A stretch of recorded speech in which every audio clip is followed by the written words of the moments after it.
set the stage for discussions on the council's revenue and expenditures. Officials are optimistic that at the end of the 3-day retreat, better ways of spending taxpayer money will be ironed out. Uminjai, GRTS. And from that report by Uminjai takes us to our first break, but we'll be back with news outside the Gambia. Don't go away.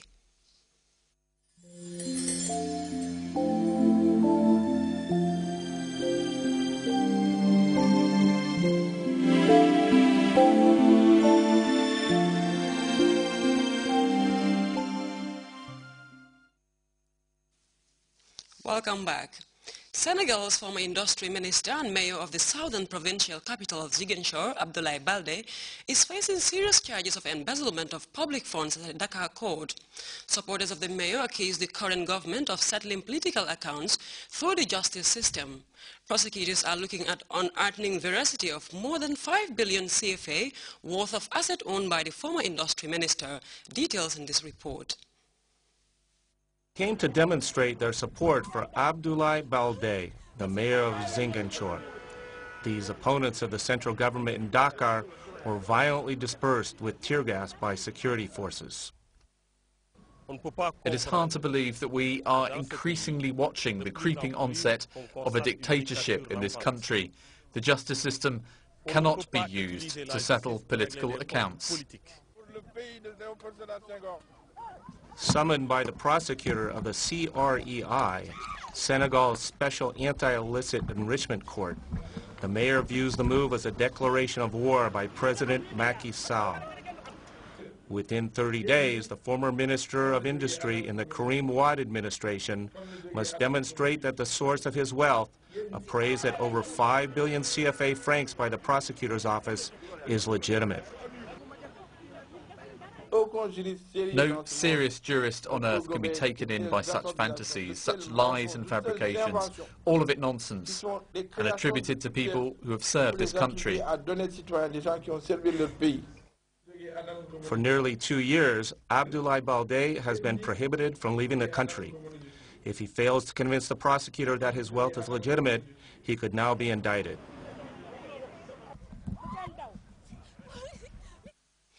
The death toll in Israel's air raids against Gaza has reached 120 people. Reports say a majority of the deaths are civilians, including women and children. Israel, meanwhile, continues to amass ground troops along the Gaza border ahead of an impending invasion. Authorities in Tel Aviv have mobilized some 40,000 reservists. We have details in this report. In the town of Han Yunis on the Gaza Strip. Just like every other day this week, people are waking up amid debris. Day after day, the death toll continues to mount. More than 120 Palestinians have been killed in the last 5 days. Another 700 have been injured. These are the targets of Bibi Netanyahu. These are remains of children. These are dolls for children.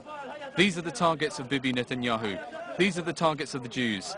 They are children in an organization for disabled. The Israeli raids were launched in response to the firing of hundreds of Palestinian rockets. Most of those were intercepted by Israel's Iron Dome rocket defense system. Since the beginning of the attacks, Israel has suffered only about a dozen casualties and no fatalities. Some 40,000 Israeli reservists have been called to active duty and sent to the Gaza border. There is a looming threat of a ground offensive. Our goal is to protect our people. Our goal is to end the rocket fire from Gaza on our civilians. Hamas must understand that it cannot continue to shoot rockets at Israel with impunity. Meanwhile, the United Nations Commission on Human Rights is worried about possible violations of humanitarian law. We have received deeply disturbing reports that many of the civilian casualties, including of children, occurred as a result of strikes on homes. Such reports raise doubts about whether the Israeli airstrikes have been in accordance with international humanitarian law and international human rights law. On Monday, the foreign ministers of the Arab League will meet in Cairo to discuss the situation. Egypt, which has often played the role of mediator between Israel and Hamas, warns that it won't be able to do much this time due to the hardline stances on both sides. Nobody seems ready to call a truce.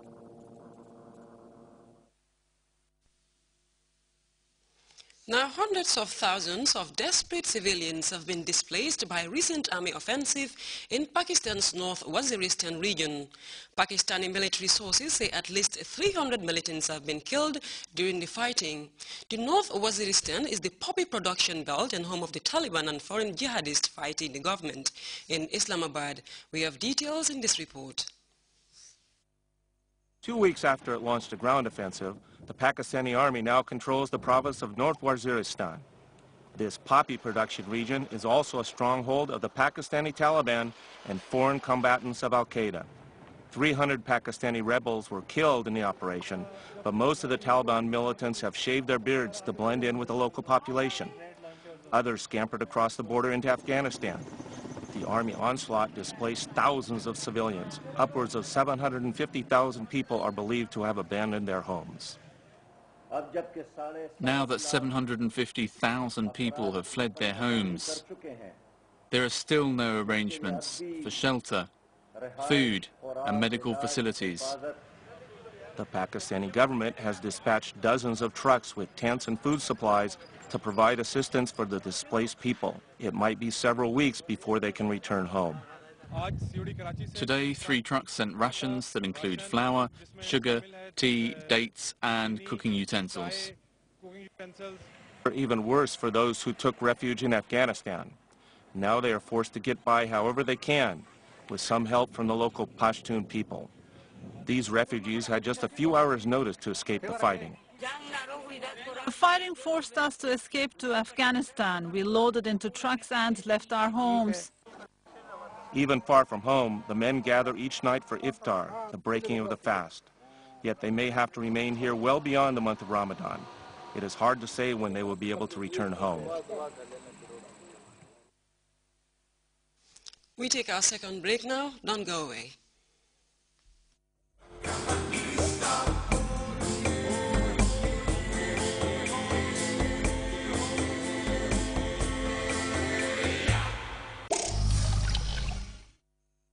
And before we take a leave of you, a quick look at our top stories once again.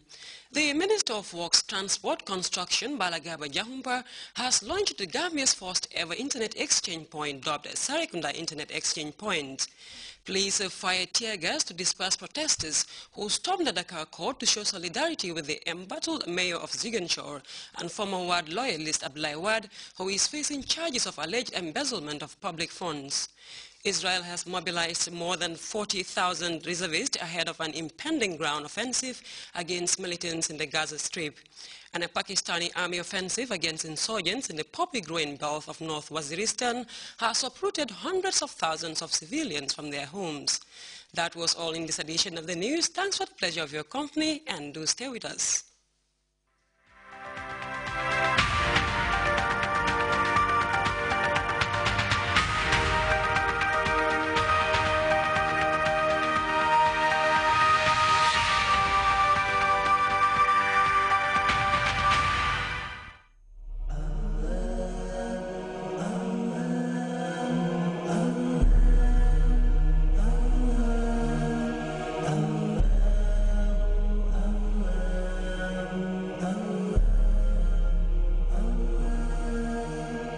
الصبح بدا من طلعت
on Turning Point International. I felt hopeless. I felt alone. I felt betrayed by our system, stripped of everything.